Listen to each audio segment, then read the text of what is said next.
Buen día y feliz año a toda mi querida comunidad. Hoy les traigo el iceberg de un personaje de la segunda generación, así es, hablo de Freddy, y siendo un personaje en teoría principal, no me agradó que lo mataran, pero bueno, sin más por el momento comenzamos.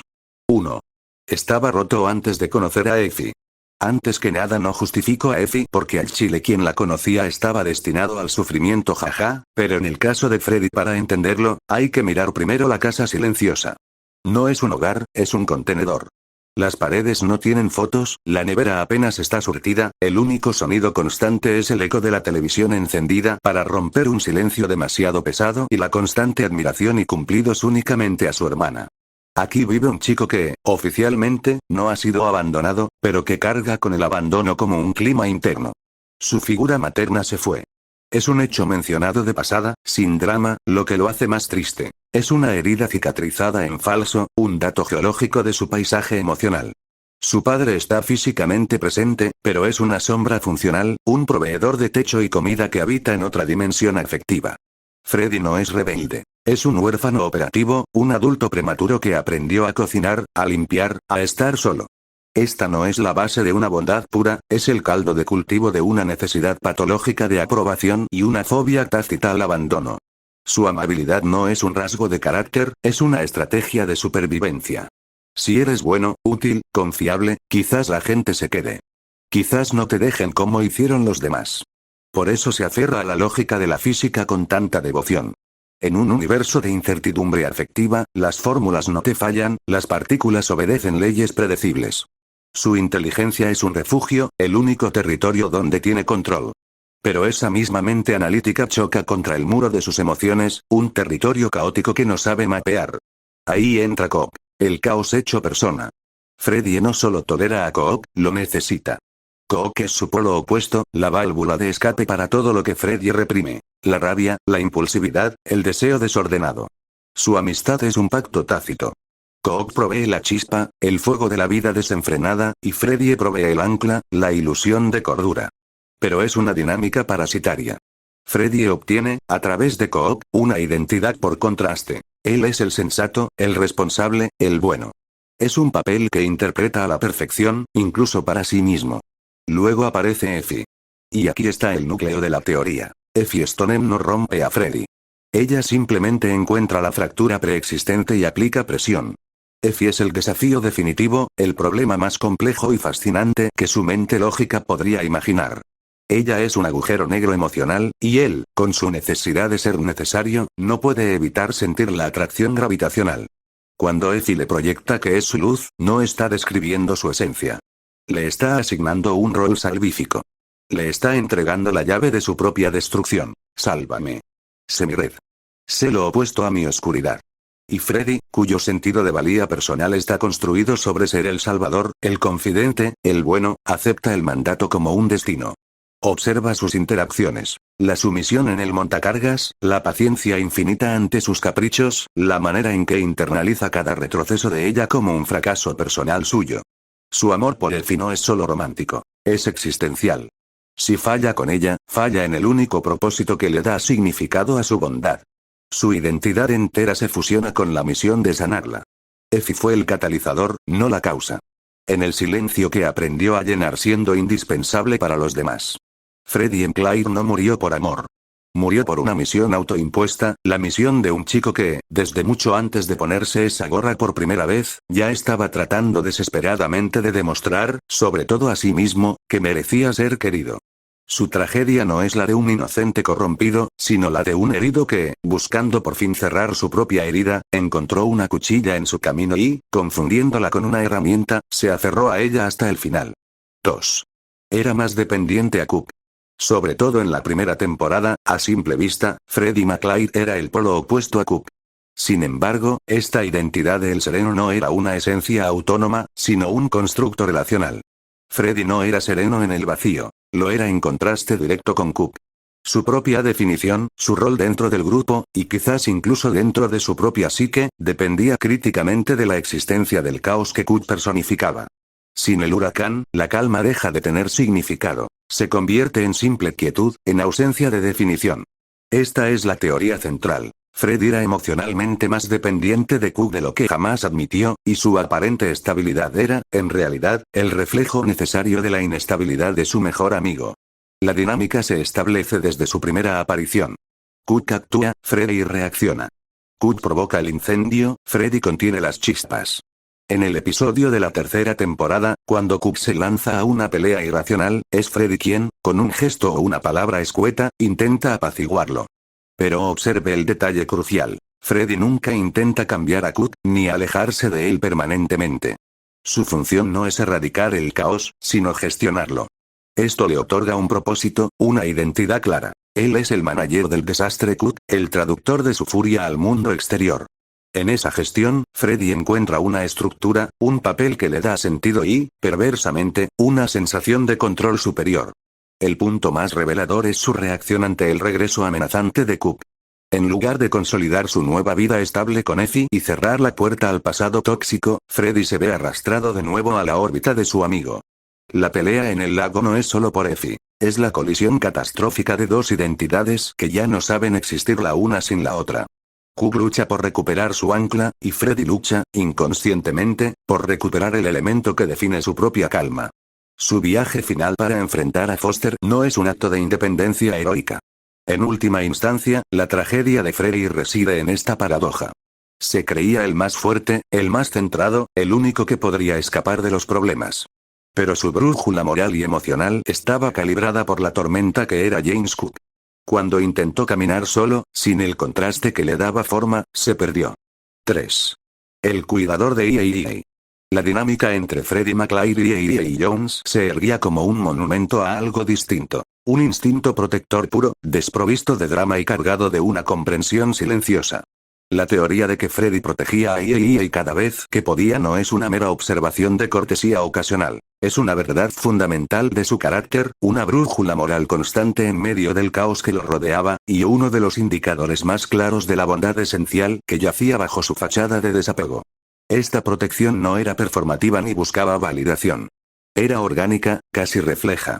Mientras Cook, en su caótica afectividad, podía incluir a E.A. en sus planes con una condescendencia bulliciosa, tratándolo a veces como una mascota excéntrica más que como un par, Freddy lo hacía desde un lugar de reconocimiento mutuo. Ellos compartían una forma de habitar el mundo, desde los márgenes, analizando. Freddy entendía que la excentricidad de E.A., su síndrome de Asperger, no era un defecto, sino un lente distinto. Y en el brutal terreno social de los adolescentes, esa diferencia lo convertía en un blanco vulnerable. Por eso, la protección de Freddy operaba en dos niveles, el social y el físico. En lo social, Freddy actuaba como un amortiguador y un traductor. Cuando el sarcasmo o la impaciencia de los demás podía dirigirse hacia la literalidad de E.A. o sus rituales ansiosos, una mirada firme de Freddy, un cambio sutil en el tema de conversación, o simplemente el acto de incluirlo en su espacio personal, sentándose a su lado, compartiendo un cigarrillo en silencio, creaban un perímetro de seguridad. No necesitaba palabras grandilocuentes. Su presencia misma, seria y no amenazante, era un escudo. Él no participaba en las bromas que podían cruzar la línea con E.A., y su desaprobación, aunque callada, era leída por el grupo. Era el que validaba la pertenencia de él sin necesidad de subrayarlo, tratándolo como a cualquier otro, que era precisamente lo que E.A. más necesitaba. En lo físico, el instinto de Freddy se volvía más palpable. En las fiestas caóticas y propensas a los desmanes, era frecuente ver a Freddy con un ojo puesto en él, asegurándose de que no fuera arrastrado por una turba ebria o puesto en una situación que disparara su ansiedad hasta niveles inmanejables. Su cuidado por él era la única relación que fluía en una sola dirección, de protector a protegido, sin demanda de retorno, sin juego de poder, sin veneno. Era un acto de pura preservación. Freddy, que terminó siendo la víctima que nadie pudo proteger, dedicó sus mejores instintos a ser el guardián que E.A. sí tuvo. En esa dinámica silenciosa y constante, no solo se salvaguardaba la integridad de él, sino que también, brevemente, se redimía el alma herida de Freddy. 4. Hubiese tenido un mejor final con Katie. La historia de amor que definió y finalmente destruyó a Freddy fue un incendio. Intenso, devorador y destinado a consumirlo todo. Effie Stonem era el fuego fatuo, una llama azul hipnótica que prometía calor pero solo dejaba cenizas y frío. Su romance fue desde el principio una colisión de traumas, una danza codependiente donde dos heridas abiertas buscaban, en vano, sanarse mutuamente. Sin embargo, frente a ese abismo, existía un camino alternativo, con una posibilidad de normalidad despreciada. Katie Fitch. La teoría de que Freddy hubiera sido más feliz, y quizás incluso hubiera sobrevivido, de haberse enamorado de Katie. Katie era, en esencia, el polo opuesto del universo de Effie. Donde Effie era misterio y silencios cargados de peligro, Katie era transparencia y una franqueza a veces brutal. Su ambición, su apego a las apariencias sociales y su tendencia al drama superficial eran, irónicamente, signos de una salud psicológica relativa. Katie vivía sus conflictos en la superficie. Celos por su hermana, frustración por el éxito ajeno, deseo de pertenencia. No albergaba los abismos de desconexión emocional ni las tendencias autodestructivas de Effie. Para Freddy, una relación con Katie habría ofrecido un conflicto simple, manejable y, sobre todo, externo. No habría tenido que descifrar enigmas ni caminar sobre el filo de un precipicio emocional. Habría tenido discusiones sobre fiestas, universidad o el comportamiento de sus amigos. Un alivio monumental para una psique ya agotada. Fundamentalmente, Katie representaba una conexión con el mundo ordinario, ella era, a su manera, convencional. Aspiraba a una vida estructurada. Buenas notas, buena universidad, estatus social. Freddy, a pesar de su inteligencia y su apatía estudiantil, no era un rebelde ideológico. Era un desconectado. Ella con su ambición práctica y su enfoque en el futuro podrían haber arrastrado a Freddy fuera del presente perpetuo y autodestructivo en el que vivía. Habría tenido un motivo para aplicar sus habilidades, para imaginar un después más allá del siguiente drama con Coop o el próximo episodio oscuro de Effie. La dinámica con Katie también habría alterado positivamente su relación tóxica con Coop. Katie no habría sido un trofeo de guerra entre Freddy y Coop, aunque bueno es Skin si todos se metían con todos. Freddy no necesita ser salvado por otra alma perdida. Necesitaba ancla a la realidad. Effie lo arrastró más profundo en su propia niebla, alimentando su tendencia al aislamiento y al fatalismo. Katie, con todos sus defectos egocéntricos, habitaba la realidad concreta. Ella le habría exigido presencia, compromiso social, planes. Le habría dado conflictos que se resolvían con conversaciones, o gritos, acaloradas que tampoco es sano pero en una escala Skins ya era más normal, no con actos de sabotaje silencioso o confrontaciones mortales con psicópatas. El trágico final de Freddy es la prueba definitiva de la toxicidad de su camino elegido.